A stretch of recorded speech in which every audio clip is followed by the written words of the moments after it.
Estábamos hablando de la vida imperecedera, ¿no? Y siempre solemos jugar con los ejemplos de Borges y Unamuno, que Borges decía, bueno, yo, que también estudió budismo, también estudió un poco la filosofía oriental, y dijo, bueno, yo no quiero seguir siendo Borges, ¿no? Ya, suficiente Borges.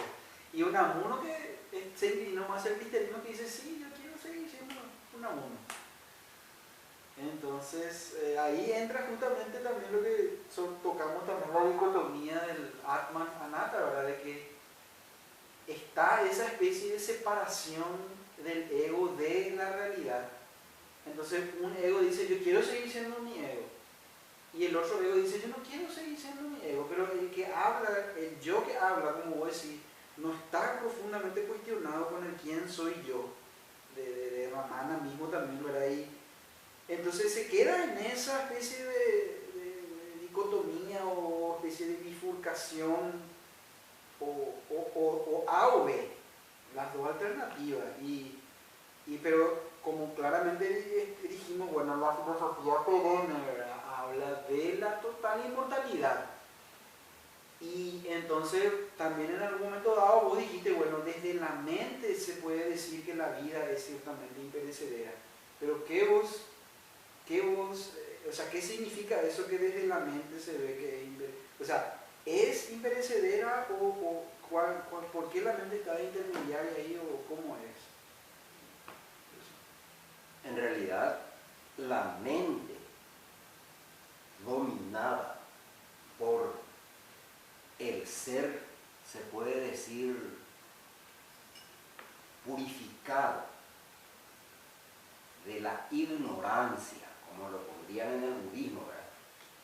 El ser que realmente se libera de la ignorancia, que es la causa fundamentalmente, según el budismo, del sufrimiento en este mundo, ¿verdad? La suprema impureza.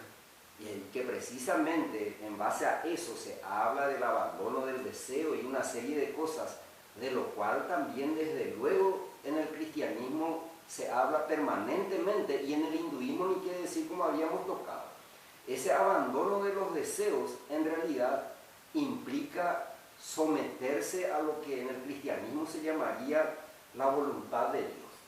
Simplemente estar atento a lo que pase en el entendimiento de que no es el ego, el yo separado, el que controla el curso de los acontecimientos, ni en lo que respecta de uno mismo, ni en lo que respecta de todo el planeta, se puede decir, de todo lo que se aprecia existir desde uno mismo.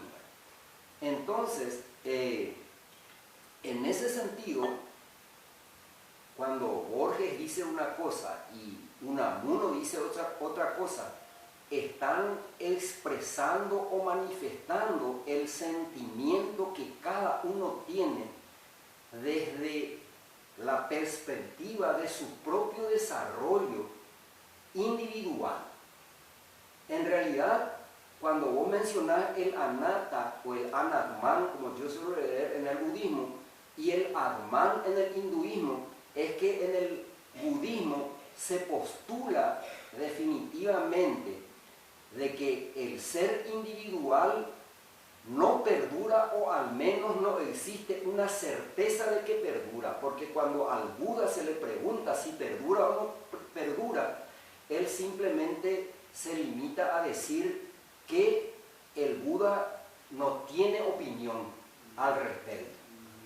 Entonces, en realidad, él lo que va a entender es que no puede pronunciarse, lo cual implica, digamos, una honestidad intelectual a toda prueba, porque a pesar de haber comprendido que lo imperecedero, como te dije en esos versos del Dhammapada, ¿verdad?, en este mundo, dice, nosotros moriremos en este mundo. Eso se refiere justamente a que el ser humano está ignorante generalmente de que tiene que morir. Pero en otros versos del Dhammapada él dice lo siguiente: la vigilancia es el camino hacia la no muerte, dice. La negligencia es el camino hacia la muerte. Y luego él agrega que en definitiva el sabio que llega a esa comprensión en alguna medida está, digamos, viendo lo que él denomina el estado de inmortalidad, en otra parte del Dhammapada mismo, ¿verdad? Entonces ese estado de inmortalidad es un estado inherente a la realidad. Eso para el Buda, independientemente del anatmal que él pueda postular.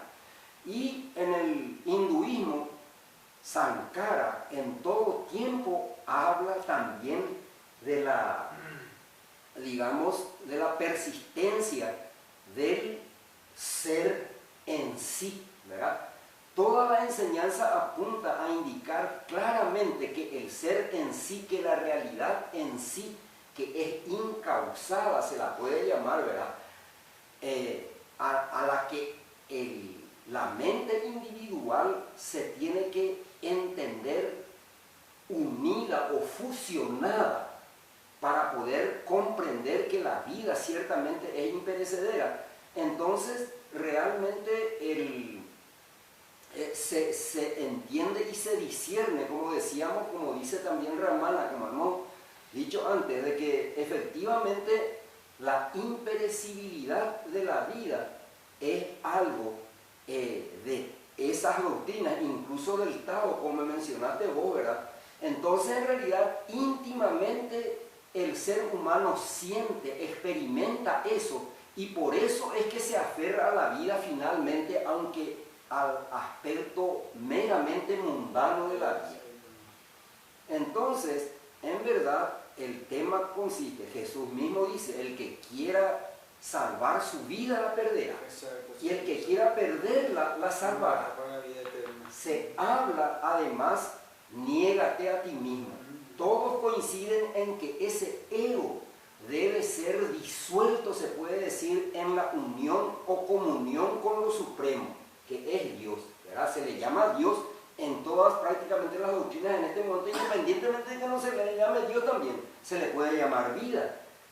Independientemente de que uno no tenga esa noción de que eso así funciona, de que las cosas realmente son así, cada cual está, cuando habla justamente en Nisargadatta de que cada planta da flores en diferentes momentos de su tiempo espectacular, eso se dice en todas las enseñanzas mismas.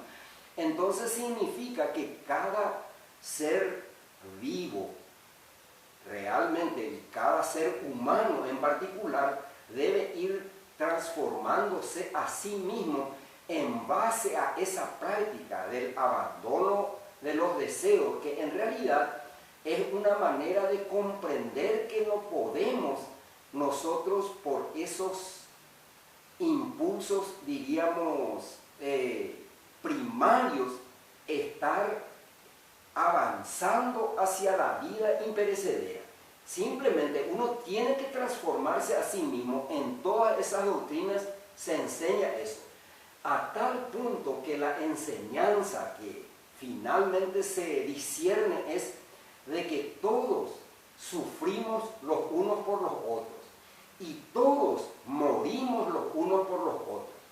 En ese sentido, en el Evangelio, por ejemplo, se menciona lo dicho por Jesús y el propio ejemplo que él dio también viene a cuento el tema del buen pastor. El buen pastor es aquel que da la vida por sus ovejas. Entonces, eso viene de lejos, se podría decir, desde nuestros antepasados, que veneraban a sus antepasados también, teniéndolos como dioses. Entonces, en realidad le rendían tributo, le rendían sacrificios, y finalmente, dentro de la tradición bíblica, se da el caso de que según el discernimiento concreto, la lúcida comprensión y la fe que deriva de eso, se me alumbra a mí que Jesús conscientemente comprendió que realmente uno debe aceptar su muerte por los demás y de esa manera, teniendo claro eso, identificado con lo que se llama el Padre, que está más allá de toda palabra, de todo nombre, de toda percepción, de todo sentimiento que se pueda entender desde el mero cuerpo y mente, el Padre que es, diríamos, lo inefable, sea cual fuera el nombre que le demos, ese Padre que está en cada uno de nosotros, por medio del Atman del hinduismo y del yo soy del cristianismo. Entonces ese Padre que está en nosotros es lo que alumbra para que Jesús tenga esa comprensión y vaya voluntariamente a morir por sus ovejas. Yo soy el buen pastor, dice él. Entonces esa comprensión tiene que entrar en cada uno de nosotros. Cada uno tendríamos que ser el buen pastor o el gurú, mirando la tradición hindú, que está dispuesto también a dar todo por sus ovejas, porque él no quiere nada, él lo que quiere es la salvación o la liberación de su discípulo. Desde esa perspectiva todo coincide.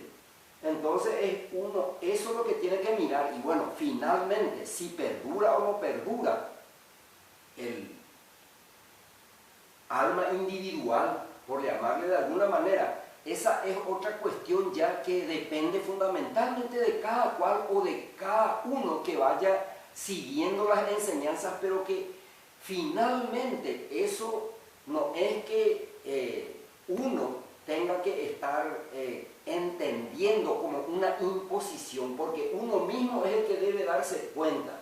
Se puede decir, como habíamos hablado en varias ocasiones, que eso podría tratarse de una preferencia.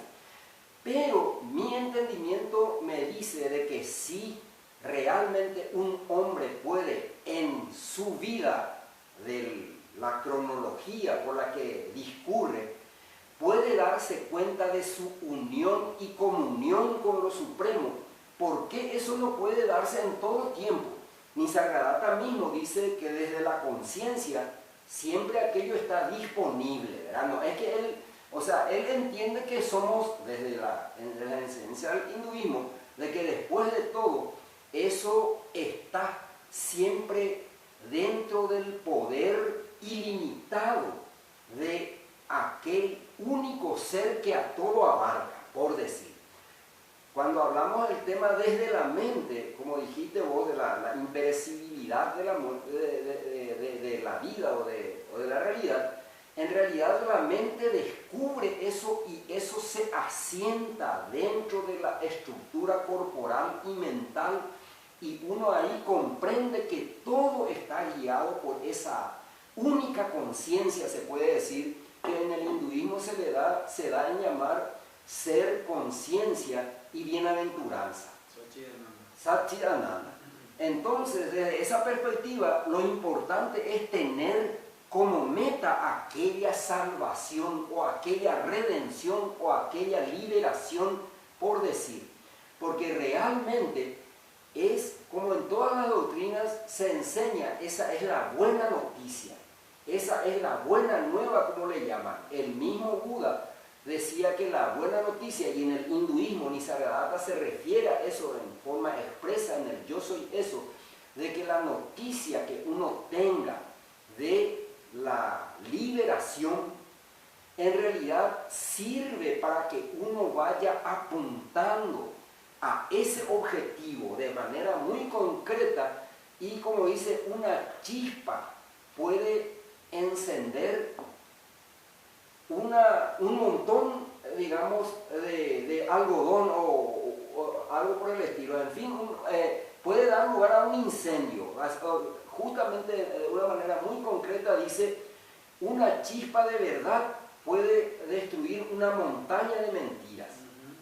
Entonces, desde esa perspectiva, uno tiene que apuntar a eso cuando está en el camino. Y todos los caminos en realidad se circunscriben como por usar un poco esa metáfora muy conocida, todos los caminos conducen a Roma, ¿verdad? Es una manera de decir anteriormente cuando estaba el Imperio Romano y cada cual tenía que, a lo mejor cada camino iba hacia ahí. Pero en este caso, todos los caminos en realidad coinciden en un solo camino, que es el camino del amor. Y el camino que es el camino de la verdad también, de la verdad esencial, de que verdaderamente esa realidad es una y en ella somos inmortales. Eso es lo que se enseña finalmente en todas las tradiciones espirituales. Por decir, que estamos considerando principalmente, por decir en el hinduismo, a quien vos le llamás la madre de todas las religiones, ¿verdad? Porque es la más antigua, se puede decir, ¿verdad? En el taoísmo o en el cristianismo, todo viene en una tradición donde realmente apunta a que el amaos los unos a los otros pueda prevalecer, pero tiene que ser un amor que sea de corazón y en plenitud, ¿verdad? Donde uno se siente identificado con el otro en todo sentido para poder justamente... No, y el amor que ya... o sea, a mí me da eso porque está emparentado con el amar a Dios sobre todas las cosas, con todo el alma, con todo... Entonces, cuando vos tenés ya ese amor por Dios, el amor por el prójimo ya viene en medio. Sí, Señor, así mismo, exactamente, porque el amor por Dios es, en principio, cumplir sus mandamientos, por decir, ¿verdad? Igual que Jesús también dijo, si me amáis, cumpliréis mis palabras o mis mandamientos. Ese cumplimiento hace que uno se sienta identificado, unido con la divinidad. Y eso apareja el amor a todo, porque en todos está Dios. Todo es Dios, se puede decir, sin temor a equivocarse cuando uno comprende esa verdad. Sí, bueno, retomando otra vez el Atman Anatta, ¿verdad? O el yo y el no yo, ¿verdad? Y también lo que Jesús, como voy a decir, bueno, Jesús tuvo la comprensión, pero después él estuvo en el huerto de los olivos también rezando y dijo, bueno, si se puede, aparta de mí este cáliz, pero que no se haga tu voluntad sino, que no se haga, claro, que no se haga mi voluntad sino la tuya. Entonces ahí se ve que su naturaleza humana también estaba, ¿verdad? Diciendo, bueno, acá lo que me espera la pasión, que bueno, esto es tremendo, ¿verdad? Aunque ella dijo al menos 3 veces, le dijo a sus discípulos, incluso el hijo del hombre, esto es lo que le espera, ¿verdad? Pero después otra vez no quiso, pero después aceptó otra vez la voluntad suprema y bueno, y así pasó. Y entonces el yo y el no yo, ¿verdad? Que está totalmente como... Por eso es lo que te digo, cuando hablamos de las religiones, grandes religiones de este planeta, entonces hablamos desde el punto de vista de la filosofía perenne y vemos temas surgir y resurgir en varios aspectos de todas las escrituras que citamos ahora, el Tao Te Ching, el Gita, el Dhammapada, la Biblia. Entonces, lo que también yo llamo en la filosofía de la psicoanalítica, digo, la filosofía luciana, si le llamamos, y yo hablo acerca de, como vos bien sabés, del instinto o impulso de perpetuación, ¿verdad? Que es evidente y eminentemente genético, ¿verdad? Que nos viene desde la célula primordial, y eso es lo que surgió en ese momento, en esa especie de temor automático que le surgió a Jesús, de que ya había dicho, ya sabía por lo que iba a pasar, ya estaba todo hecho, pero otra vez ese temor por lo que aparta de mí, ¿entendés? Pero otra vez superó, y aún los discípulos ahí que estaban durmiendo y le dicen a la pinta, no pueden rezar un poquitito, un rato conmigo. Y después cuando ya pasó su prueba interna, dijo, bueno, descansad, ya no importa, acá ya el Hijo del Hombre va a ser entregado, ¿verdad? Y o sea que él pasó internamente, como decir, la comprensión le dio esa especie de iluminación que vos acabas de decir, bueno, de que morimos, o sea, vivimos y morimos los unos por los otros, ¿verdad? Y eso mantiene el equilibrio universal de alguna u otra manera, junto con la inmortalidad universalidad de la realidad absoluta, pero que al fin y al cabo se expresa en la realidad mundana, en todas las cosas por las cuales siempre andamos, ¿verdad? Cosas lindas, feas, buenas, malas, todo nuestro claroscuro y nuestro mosaico de la vida, del ego, de la mente, de nuestras relaciones, de todo. Entonces, para mí, como te digo, el ego en sí, ¿verdad? La mente, el ser humano, o sea, eso es lo que yo también, pero como vos probablemente me vas a decir, bueno, no vaya a tener un entendimiento meramente superficial, ¿verdad? Pero lo que yo veo también haciendo, es lo que te solía decir antes de que, bueno, Jesús quería ser el Mesías. Bueno, volvemos a lo de Nisargadatta, de que yo no quiero nada, ni siquiera vivir. Bueno, él habla de un contexto. Jesús, cuando yo digo Jesús quería ser el Mesías, ¿verdad? Entonces, esa fue la idea que catapultó, podemos decir, el cristianismo, porque el judaísmo estaba ahí, y según el judaísmo el Mesías todavía no llegó, ¿verdad? Entonces hay candidatos, incluso hay lindas historias rabínicas en las cuales los rabíes, ellos se encuentran con Elías, se encuentran con Moisés, o sea, tienen visiones o se encuentran con ellos, ¿verdad? Y algunos se encuentran con el Mesías, incluso, y hablan las enseñanzas, y creo que Baal Shem Tov fue el que dijo esta linda frase de que más o menos estaba hablando con Dios, en comunión con Dios, y no, sus discípulos le preguntaron, ¿quién es el Mesías? ¿O cuándo va a venir el Mesías? Bueno, y parece que, no sé si no creo bien la historia, pero lo que sí que Baal Shem Tov tuvo la iluminación y la comprensión de que en cada generación en el mundo nace una persona ideal, apropiada, vamos a decirle digna o destinada, el arquetipo del Mesías, vamos a decirlo así. Pero cada generación, ¿verdad? Cada generación nace, pero según la historia que cuenta, el pueblo de Dios, los judíos, ellos no están preparados para recibir a ese Mesías. Entonces no se dan las circunstancias propicias y nos surge el reino mesiánico. Entonces muere ese pseudo mesías o proto mesías, mueren toda la gente de esa generación. Bueno, nace la nueva gente, los nuevos seres humanos de la siguiente generación, y nace otra vez un nuevo candidato de mesías.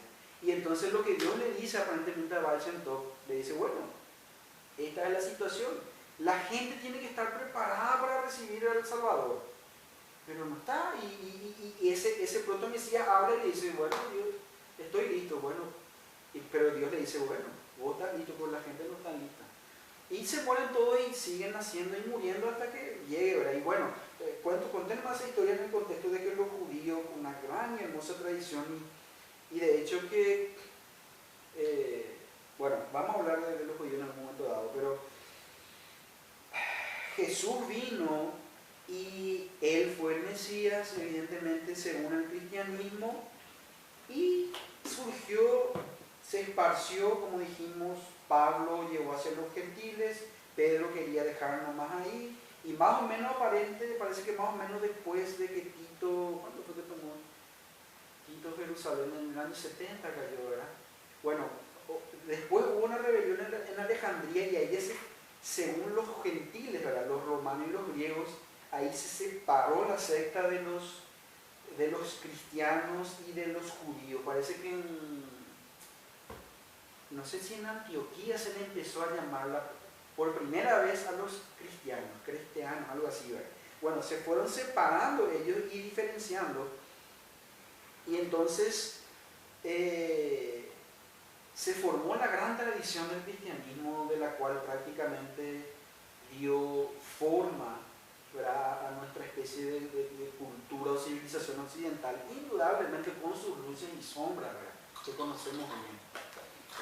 Y entonces yo a eso me refiero justamente desde el punto de vista de la filosofía perenne, ¿verdad? Lo que le surgió a Jesús, la duda que le surgió a Jesús sobre su pasión, ¿verdad? Falta de mí si puede, pero bueno, pero que sea acto voluntario no es mío. Eso yo lo llamo el instinto de perpetuación y en 50 luces, ¿verdad?